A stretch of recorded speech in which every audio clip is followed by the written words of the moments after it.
A única coisa que me chama mais atenção, e de novo, é muito bom acessar esse tipo de informação, eu não estava vivo quando o Tele estreou, mas assim, tá aí os arquivos pra gente poder pesquisar, enfim, se inteirar cada vez mais. Agora, uma sensação que eu já até conversei com o Felipe, ele tem a mesma, é que, por exemplo, as primeiras Copas que eu acompanhei, eu lembro, minha memória bastante forte da Copa de 94, da Copa de 98 enquanto criança, e de 2002, assim, 2002 já tinha 14 anos, mas Já 10. essas Copas aí, ali que estiveram na minha infância, adolescência, a gente tende a esses períodos ser um pouco mais nostálgico, porque é o momento que a gente está construindo as nossas paixões, etc. Mas eu me lembro claramente de morar na periferia de São Paulo e ver as ruas pintadas de verde e amarelo, de ver no dia de Copa do Mundo todo mundo nas ruas. TV na rua? TV na rua, Porra, etc via e pra tal. A gente via meio que como a periferia ali se modificando quando chegava. Eu lembro da Copa de 98, tinha aquele mascote que era tipo um passarinho francês, que aquilo tava pintado tudo quanto era muro, cara. Tinha a caneca disso aí. Quem não teve uma caneca com aquele maldito daquele passarinho? Eu. Você não teve? Não. Então, é que você tava lá. Não, Eu fiz igual o Gabriel Jesus, eu então. pintei rua em Taboão da Serra. E hoje eu vejo meio que assim. Me parece que isso se perdeu um pouco. Por que você acha que é? Ou você acha que é só a minha impressão de alguém que estava envolvido de um jeito diferente do que está hoje porque era uma criança?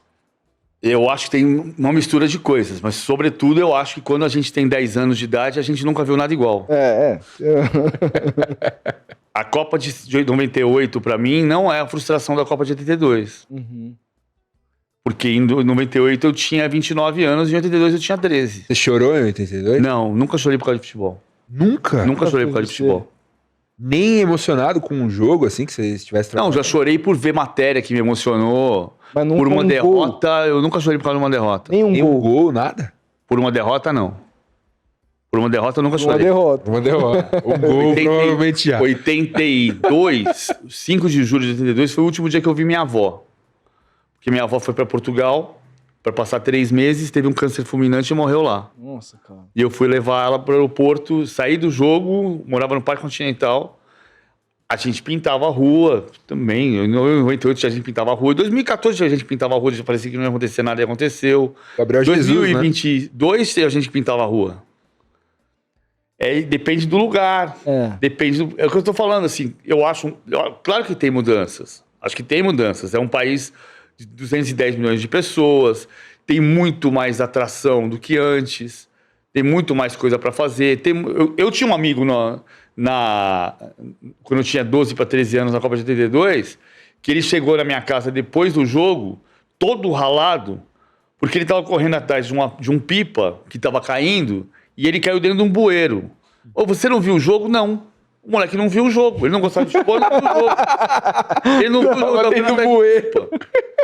Aí você vai falar assim, é que eu acho mesmo isso. Acho que tem variáveis. Tem variáveis. Uma variável é que quando a gente tem 10 anos de idade, a gente nunca viu nada igual. E outra variável é que a gente tem a tentação, nós, de classe média, em São Paulo, no Rio, temos muito a tentação de analisar o Brasil do ponto de vista da Faria Lima e do Leblon. Em que sentido você fala? A gente olha pro que a gente está vendo. Mas quando você fala assim, vai fazer a seleção em Belém. Aí chega um monte de gente, aí um monte de gente fala assim, pô, um monte de Neymarzete. Ah, tá, entendi o que você quis dizer. Tudo bem, mas se tem Neymarzete é porque tem gente a fim de ver a seleção.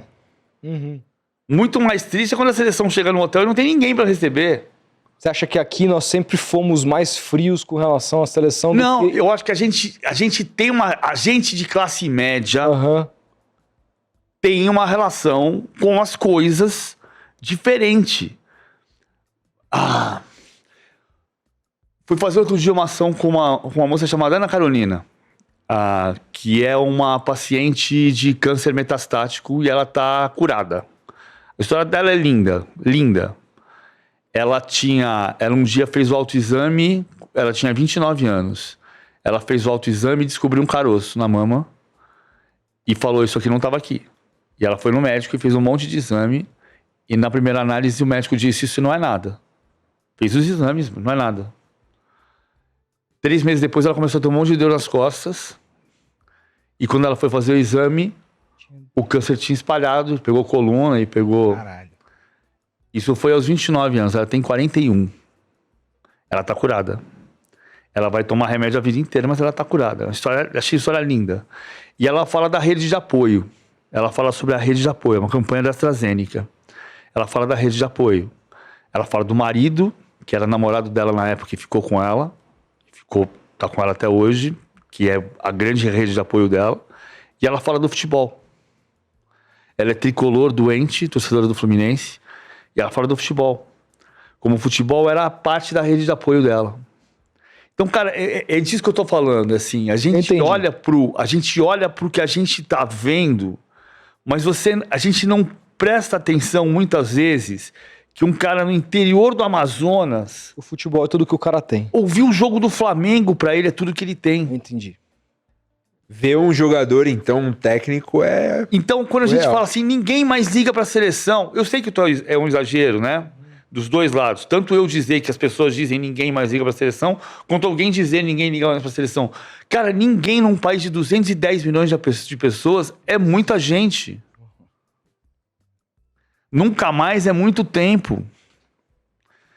Acho que tem uma necessidade de campanha pela recuperação dessa ligação. Veja, ao mesmo tempo que eu estou dizendo que essa ligação não se perdeu, como se diz, eu acho que tem uma possibilidade de aumentar esta ligação, que passa por uma campanha de despoluição da imagem da CBF, que passa por recuperação dos símbolos que a seleção brasileira representa, para que a gente não veja a camisa amarela como propriedade de um grupo ou de uma instituição, e que se entenda que a seleção brasileira ela é a representação de quem vive o futebol brasileiro. E que para o Brasil voltar a ser o país do futebol, ele tem que ser das meninas e meninos, dos homens e mulheres, e eu digo isso sempre em ordem alfabética. Você pega a pesquisa do Globo IPEC, que tem um dado alarmante, que é o fato de que 32% das pessoas respondem, nunca foi tão alto esse número, sempre foi alto, mas nunca foi tão alto quanto nessa pesquisa Globo IPEC. 32% das pessoas dizem que não torcem por nenhum clube. Isso representa 32% de 210 milhões de habitantes, 21, 42, 50 milhões de pessoas, grosso modo. É mais que uma Itália. E pensa que se você voltar a ser o país do futebol, de meninas e meninos, de homens e mulheres, se você jogar para dentro disso, dessa economia, não 50 milhões, mas, digamos, 20% desses 32, 20% são 42 milhões de pessoas. Que você joga para dentro, e isso significa, porque o futebol não é só entretenimento. O futebol também é emprego. O futebol também, a minha família. Eu paguei faculdade da minha filha, faculdade do meu filho, comida dos meus filhos, comida da minha família, minha comida, com dinheiro que eu trabalho com o quê? Futebol. Direto ou indiretamente, você movimenta milhões de famílias. Claro que a indústria automobilística movimenta mais, ok?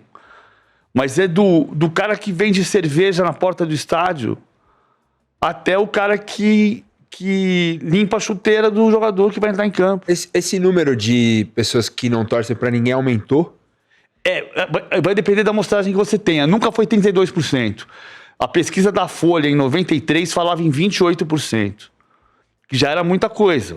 Né? Se você pegar... É engraçado que todas essas pesquisas, de 93 para cá, grande parte dessas pesquisas, que tem amostragens diferentes, que tem metodologias diferentes, elas indicam, algumas delas, que tem mais gente que torce para time nenhum do que para o Flamengo.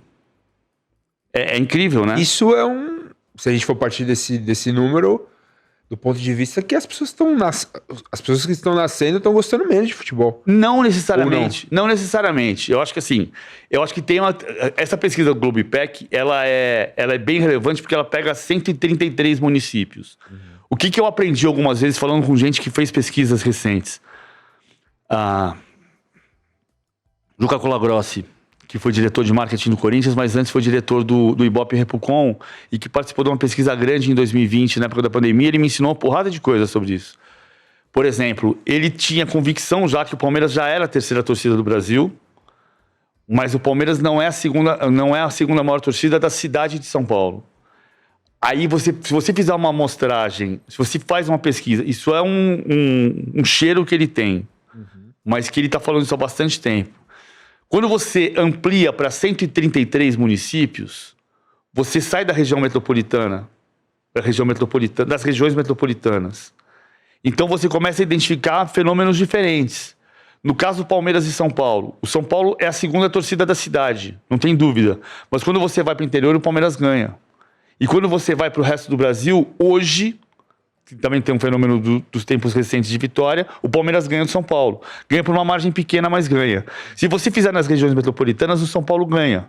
Então depende da coisa assim com Galo e Cruzeiro também, né? Acho que também. Na cidade de Belo Horizonte, o Galo tem mais torcida, e no estado de Minas Gerais, o Cruzeiro. Exatamente. E as pesquisas não são absolutamente 100% seguras, mas elas são amostragens, né? Elas são amostragens científicas. Então, beleza.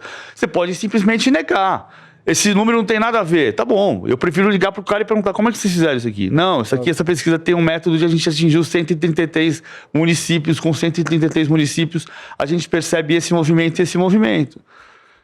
Dá pra ter tipo, uma estimativa de, por exemplo, que o Palmeiras tem 17 milhões de torcedores. Informação é a coisa mais importante neste mundo moderno.